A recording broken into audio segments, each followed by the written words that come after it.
SpaceX insane plan to travel the entire solar system. Hi guys, welcome back to our channel. Today we have a very informative topic lined up for you. We will talk about SpaceX insane plan to travel the entire solar system. So sit back and relax because we are just diving into the video. Elon Musk is hellbent on colonizing Mars. That's the spirit with which he founded SpaceX, his rocket company, in 2002. Musk was frustrated that NASA wasn't doing more to get people to the red planet and concerned that a backup plan for humanity wasn't being developed, for when Earth becomes an uninhabitable wasteland. Since then, SpaceX has developed several impressive aerospace systems: Falcon 1, its first orbital rocket; Grasshopper, a small self-landing test rocket; Falcon 9, a reusable orbital-class launcher; Dragon, a spaceship for cargo and soon NASA astronauts; and Falcon Heavy, a super heavy lift launcher. But Mars is a cold, unforgiving, and almost airless rock located an average of 140 million miles from Earth. Astounding ingenuity is required to land even a small spacecraft there today, let alone a giant spaceship full of people and cargo in the future.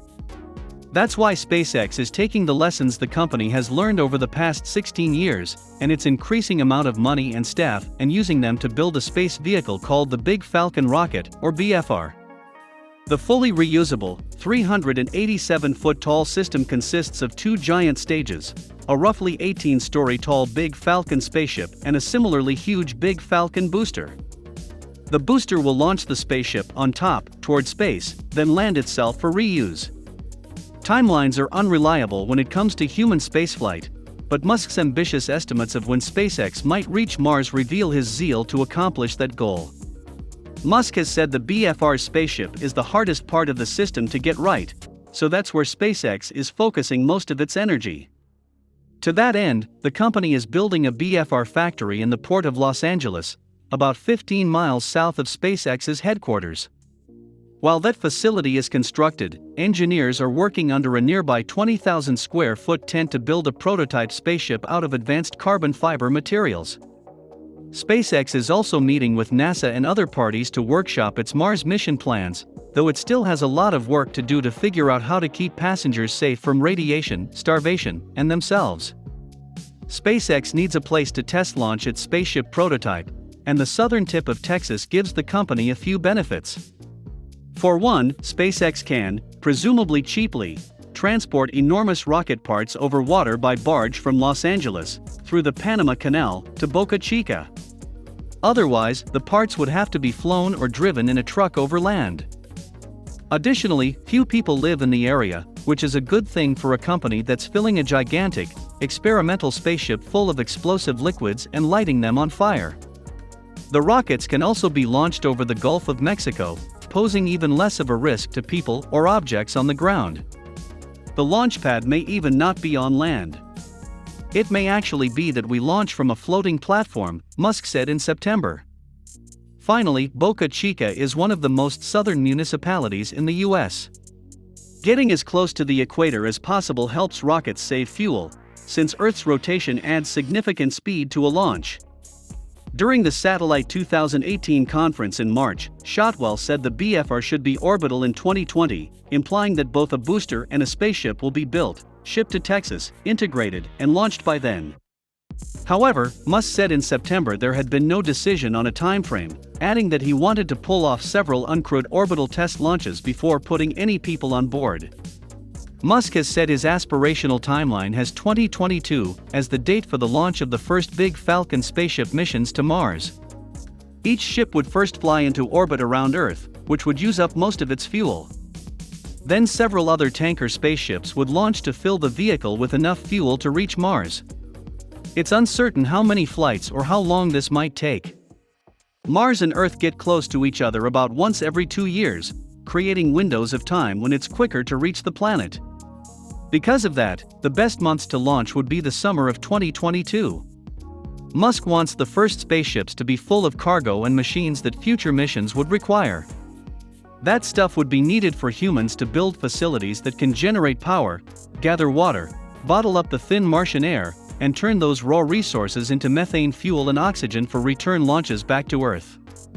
In September, Musk introduced the world to SpaceX's first space tourist hopeful, Yusaku Maezawa, a Japanese billionaire who is paying SpaceX an undisclosed sum, likely hundreds of millions of dollars, to be the first passenger aboard the BFR.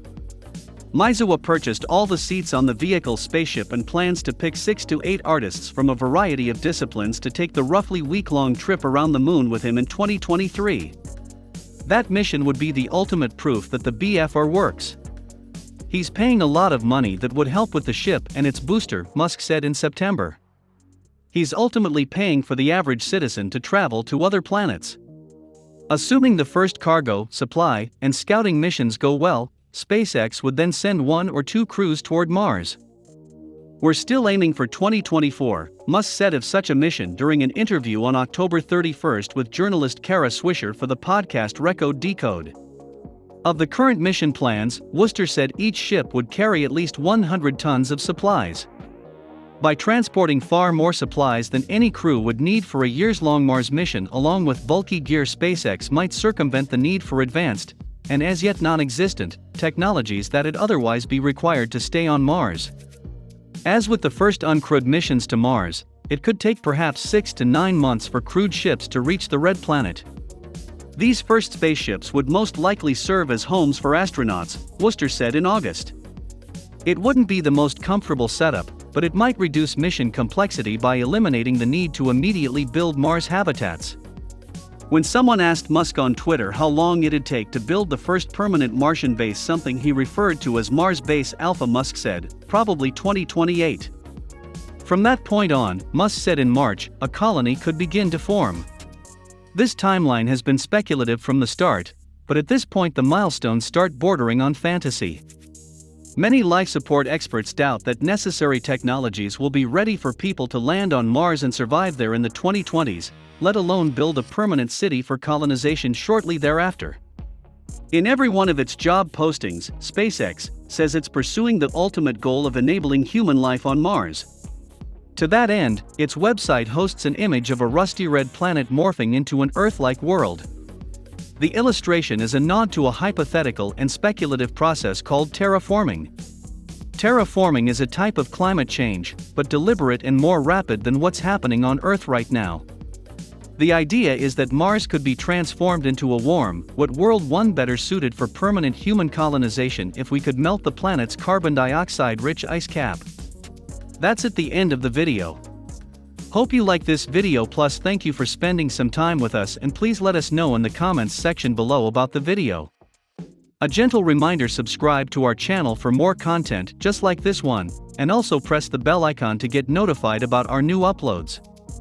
Hey people, you thought it was great to see this video. If you want to see which videos we have on our channel, then you can click above.